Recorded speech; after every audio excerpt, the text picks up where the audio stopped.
Good morning, it's Wade Montgomery from Ultralight Shutters. Today we're going to talk to you about maintenance of roll shutters in operation in severe weather. Today in Calgary it's minus 27 degrees. One of the most common issues that we deal with is snow on the bottom from maintenance companies, especially in malls. They will clear the path, they don't want to throw it onto the road, so sometimes we'll see where we've got a buildup at the bottom of the shutter.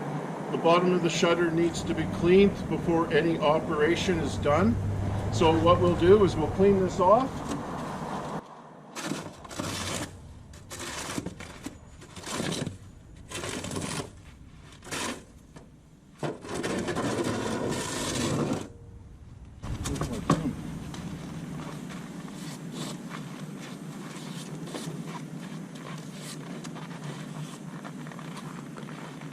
Now you can see at the bottom here, we've cleaned all the obstructions off and we know that we are going to have no issues. What we want to do with the roll shutter is we do not want to operate it to its upper limit on the first go.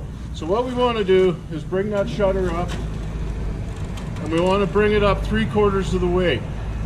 We want all the parts to start moving and release any slats that are frozen. Once we get up about 3/4, we're going to stop. Boom. Then once we've stopped it, we're going to bring it back down, and so it sets at its bottom limit.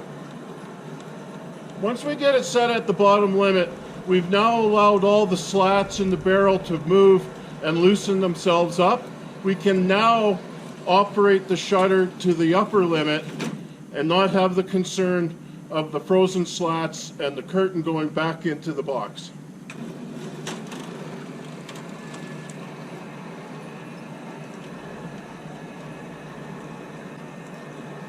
We can see as the shutter curtain is going up, we can see that all the slats have opened up. So now we know that we're going to have no issues with the barreling inside the box. Now you can see the shutter is in the upper limit. We've had no issues at all, and it's proper operation of the roll shutter.